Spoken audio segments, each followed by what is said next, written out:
9살 루는 카탈로그에서 본 마술사 세트의 설명을 한 글자 한 글자 곱씹으며 읽고 외웠습니다.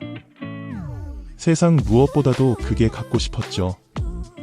그래서 10살 생일 선물은 반드시 마술사 세트였으면 했고, 이후의 선물에는 관심이 없었습니다. 마술사 세트는 부모님이 생각한 예산을 훨씬 넘겼지만, 루가 태어나 처음으로 표현한 열망의 부모님도 어쩔 수 없었죠. 그렇게 선물을 받은 날은 시간이 흘러 루를 젊은 마술사로 만든 운명의 날이었습니다.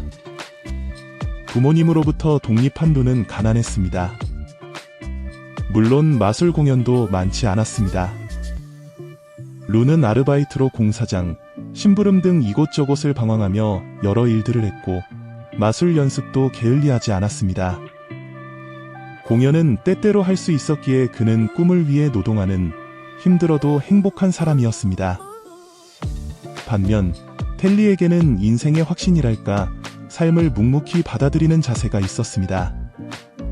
그 점이 불안정히 방황하던 루에게 큰 매력으로 다가왔죠. 루는 그렇게 사랑에 빠지게 됩니다. 루와 텔리는 서로 사랑했고 함께 살게 되었습니다. 그러나 둘은 어엿한 직장도 없었고 미래는 한없이 불투명하기만 했죠. 이렇게 시작한 커플은 결국 헤어지는 게 맞는 것일까요? 우리는 현실적으로 어려워 좀 더 나은 서로의 미래를 위해 헤어지자 라며 말이죠. 그러나 루와 텔리는 그러지 않았습니다. 서로에게 보탬이 되며 함께 어려운 현실을 극복하자 했습니다. 이들은 힘들어도 사랑 한 가지만으로 마치 로맨스 영화의 해피엔딩처럼 살고자 합니다. 루와 텔리는 풋풋하고 순수하며 세상에 도전하고 상처를 치유할 줄 알았고 서로 이해하고 기댈 줄 알며 그렇게 사랑할 줄 안다는 점. 이는 분명 힘든 세상을 살아가는데 유일하고도 특별한 그들만의 축복이 될 것입니다. 여러분들도 그럴 것이고요. 하지만 세상의 모든 상황들은 그들을 갈라놓으려 안달이 나 있습니다. 둘은 결국 헤어지고 말았습니다. 그러나 헤어진 이유는 그녀 텔리가 살해당했기 때문이었습니다. 이는 1955년 70년 전 한 권의 책에 관한 이야기입니다. 1955년이라면 어렵다 느껴지시나요? 그렇다면 이 근사한 책을 꼭 찾아보세요. 빌 S. 벨린저 작가의 이화손톱입니다.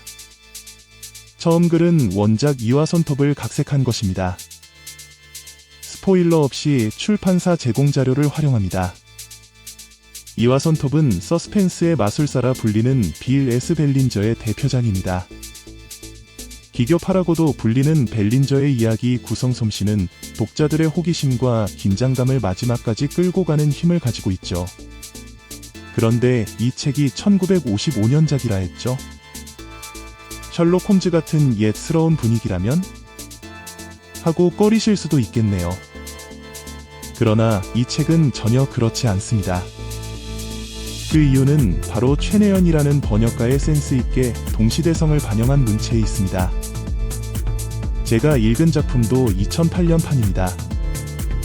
저는 최근 또 한 번 N차 독서를 하였고 여전히 옛스러움은 찾기 힘들었습니다.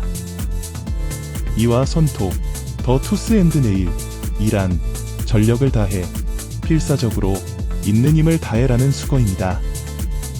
그런데 주인공은 이빨에 손톱까지 써가며 전력투구로 무엇을 하려는 걸까요? 루가 집에 돌아오니 그녀는 의문의 추락사를 당했습니다. 루는 이것이 타살임을 직감합니다. 즉, 복수가 이 책의 소재입니다. 그러나 복수에는 복수의 대상이 필요하죠. 그녀가 누구에게 무슨 이유로 살해당했는지 모릅니다. 어떻게 범인을 찾고 어떻게 그 범인을 심판할까요? 그리고 실행 단계에 어떠한 변수가 생길지도 알 수 없습니다. 다만 책의 프롤로그에 이러한 글이 있습니다. 첫째, 그는 살인범에게 복수했다. 둘째, 그는 살인을 실행했고, 셋째, 그는 그 과정에서 살해당했다.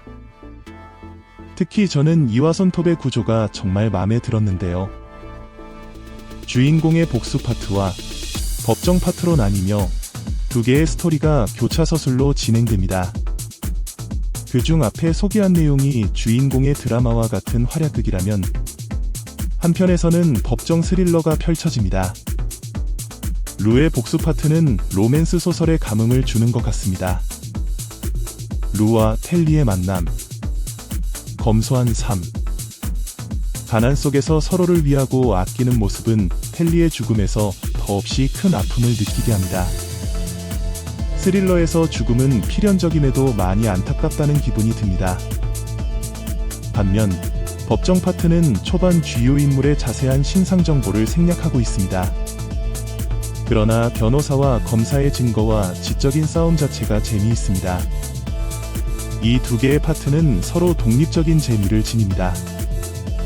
심지어 읽다 보면 서로 장르가 다른 것 같습니다. 마치 두 개의 이야기가 따로 진행되고 있다는 느낌입니다. 하지만 이 두 파트는 후반에 서로 이어지게 됩니다. 이로 인하여 N차 독서를 해야 하는 일이 필수적으로 생기게 됩니다.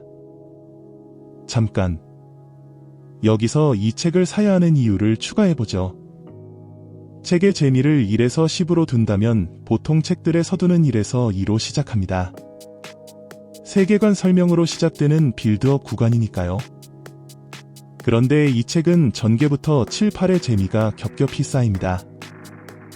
저는 주인공의 드라마 파트에 집중하며 책을 소개했지만 사실 정말 재미있는 파트가 바로 법정 파트입니다.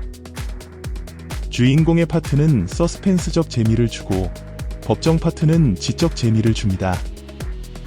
그런데 이게 마지막에 만난다는 점, 그리고 초반부터 끝까지 7에서 8을 치다가 결국 9에서 10의 정점을 찍는다는 점. 책을 읽는 동안 영화 이상의 감흥이 느껴지더군요. 시체도 없고 증거라고는 치아와 손가락뿐입니다. 그러나 검사는 살인사건으로 한 남자를 기소했습니다. 검사는 온갖 정황 증거와 증언들로 살인을 증명하려 했죠. 그리고 그 사건을 무효화시키려는 변호인이 있습니다. 검사와 변호사는 배심원들을 중간에 놓고 두뇌 싸움을 벌입니다.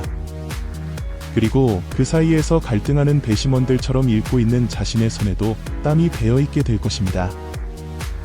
사실 교차서술은 여러 작품에서 다양하게 사용됩니다. 특히 미스터리, 호러, 추리, 스릴러 등 반전이 필요한 장르 소설에서 자주 사용됩니다. 그런데 저는 교차서술의 사용에 특별한 이유가 있는 것 같습니다. 물론 그 이유가 저에게만 해당되는 것일 수도 있겠습니다만 저의 이유는 이렇습니다. 서로 다른 얘기를 교차로 한 단원씩 진행하다 보면 몇 단원이 채 진행되기 전에 이미 앞의 단원들을 잊어버린다는 것입니다. 즉 8단원 정도만 와도 1, 2단원에 펼쳐놓은 중요 떡밥은 안중에도 없게 됩니다. 변명을 보태자면 현 시점에서 다른 사건이 진행 중이기도 하고 잊은 내용들은 이번 사건에 쓰일 내용들이 아니기도 합니다. 실은 이러한 경우 인간의 뇌는 몇 가지 필요 없어 보이는 정보들을 자연스럽게 망각시키는데 그 1, 2단원에 펼쳐놓은 떡밥들이 여기에 해당합니다. 라고 변명을 해봅니다. 그런데 실은 교차서술의 사용으로 얻게 되는 장점도 있습니다. 바로 인물들과 독자 사이의 유대입니다. 이 작품의 장르는 분명 스릴러입니다.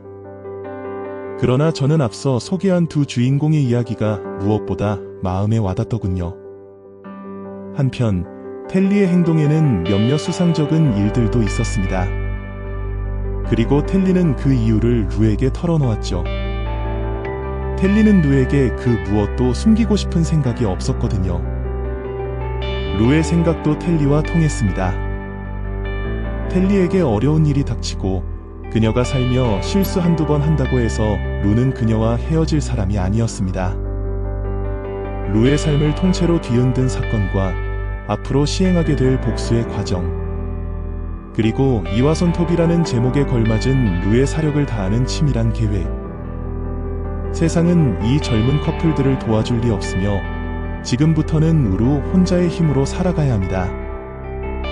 세상은 그에게서 사랑마저 빼앗아가지만 그는 그 세상을 사력을 다해 걷고 있는 중입니다. 그 사력의 목표가 복수일지 아니면 또다시 세상을 살아가는 또 다른 동력을 위한 마음의 상처일지 책을 읽지 않으면 정확히 알 수 없습니다. 하지만 적어도 한 가지 힌트를 드리자면 저는 이 결말이 지금 세상에 어울린다 생각합니다. 한편 이와 손톱은 미야베 미유키의 쓸쓸한 사냥꾼에서 6월은 이름뿐인 달의 소재로 사용되기도 했습니다. 주인공인 할아버지 이와시와 그의 손자 미노루의 서점에서 벌어지는 연작 소설에서 중요한 단서로 활용되고 있죠. 덕분에 당시 쓸쓸한 사냥꾼이 출판된 2008년은 동시에 이와 손톱이 재출판된 시기이기도 합니다. 저도 당시에 2008년판을 가지고 있는데 당시에도 높은 흡일력과 페이지 터너적 요소, 이빨의 손톱까지 전부 건 복수극으로 소개되고 또한 소비되었습니다.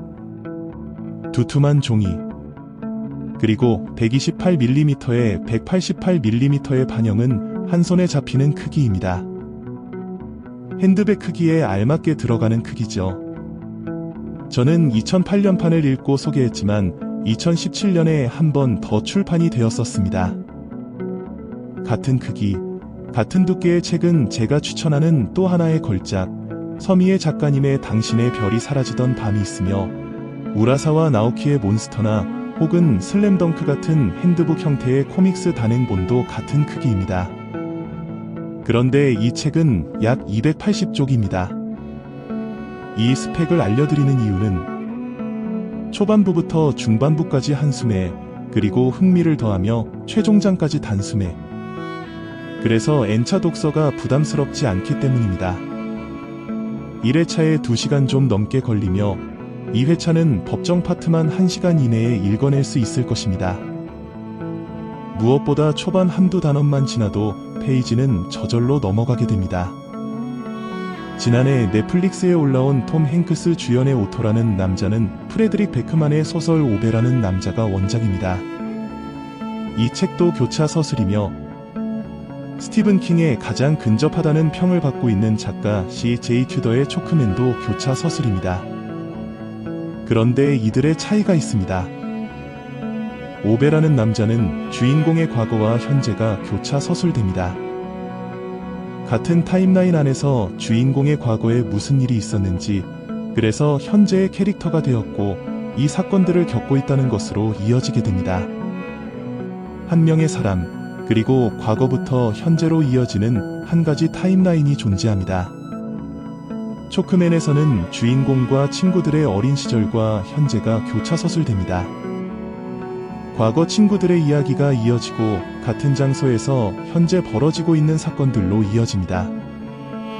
5명의 사람 5명의 타임라인, 그리고 각각의 사건과 장소가 존재합니다. 이와 손톱은 교차 서술의 장소와 캐릭터, 이벤트와 시간이 모두 다릅니다. 전혀 다른 두 이야기를 교차 서술한 것으로 보입니다. 서로 전혀 상관없는 인물들이 서로 상관없는 이벤트를 진행하며 장르마저 다른 이야기를 하고 있으나 각각의 이벤트들은 첨예한 머리싸움을 벌입니다. 그리고 후반부의 주인공 루는 이 법정 스릴러 파트 전부를 자신의 타임라인으로 끌어들입니다. 결론은 빌 S. 벨린저 이 할아버지는 정말 멋지신 분이라는 것입니다.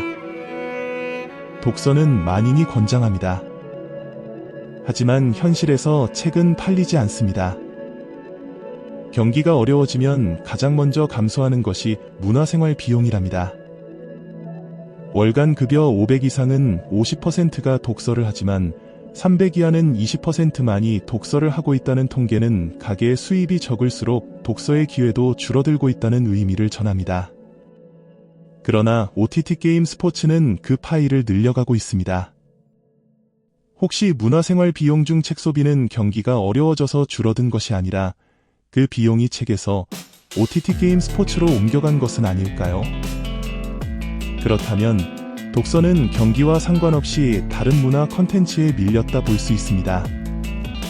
책 읽는 사람은 성공하고 위인과 성공한 사람들의 공통점은 독서라는데 왜 이럴까요?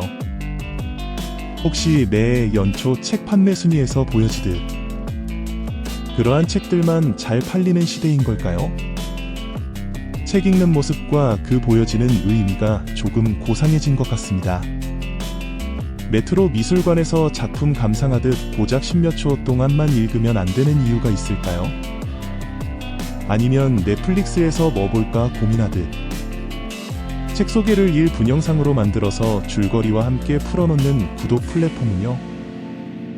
내용은 책을 사기 전에 미리 알면 안 되는데 표지와 제목은 유튜브 썸네일처럼 자극적입니다. 유독 책은 다른 컨텐츠에 비해 감춰지고 산책들도 아껴지고 그러다 그렇게 똥이 됩니다. 심지어 종이로 만들기에 매년 생산되는 수많은 종이책들을 보자면 환경을 직격으로 파괴하는 것이 바로 책인 것 같습니다. 정말 재활용이 제대로 이루어지나요? 조금 가벼웠으면 합니다. 책 읽지 않아도 된다. 그냥 영화를 보는 것도 좋다고 말할 수 있어야 할 것 같아요. 독서의 의미가 가벼워져야 합니다. 영화나 음악처럼 지나가다 한두 페이지만 읽었어도 읽었다. 혹은 읽고 있는 중이다. 말할 수 있어야 하며 그 내용의 감상이나 찰나의 느낌도 소재가 되었으면 합니다. 멋지거나 웃긴 스토리는 밈처럼 떠돌고 라면 냄비의 받침대로도 활용되고 책은 종이니 메모장이나 노트로도 활용되며 죽죽 찢을 수 있어야 합니다. 핸드백에 들어간 책으로 묻지마범죄의 방패로 활용해야 하고 책 모서리는 치안을 공격할 수 있어야 합니다. 무엇보다 주말 저녁에 치킨 먹던 손으로 책에 기름 묻히며 읽을 수 있어야 합니다. 때로는 아이폰처럼 감성적인 디자인 소품으로 혹은 액자에 걸려 미술작품이 될 수도 있겠습니다. 한편 누군가의 아이덴티티가 될 수도 있겠습니다.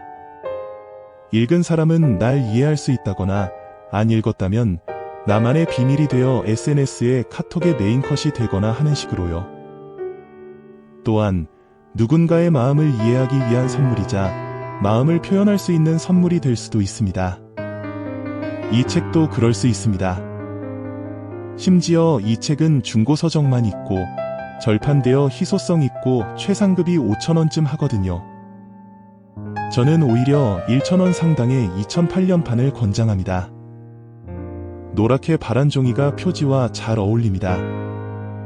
그런데 책의 제목과 의미, 그리고 앞으로 30년 후면 100년이 된다는 실은 어떤 책이든 가지고 있는 능력이 마치 받는 이와 함께 하겠다는 의미가 될 수 있습니다. 선물은 마음 주는 이의 표현력을 따라가니까요. 아마 1,000원 이하의 중고책이라도 나눌 때 그 의미는 훨씬 큰 가치가 되어 선물될 것입니다. 이와 손톱까지 모두 써서라도 사랑하는 이를 생각하는 책. 빌 S. 벨린저의 이와 손톱이었습니다. 구독, 좋아요, 댓글. 이는 여러분들이 생각보다 쉽게 마음을 표현할 수 있으며 저를 도와주실 수 있는 행동입니다. 그런데 제가 아직 부족하여 요청드릴 수 없습니다. 언젠가 제 마음이 전해질 정도가 되면 잘 받으셨다면 그때 부탁드립니다. 끝까지 봐주셔서 감사합니다.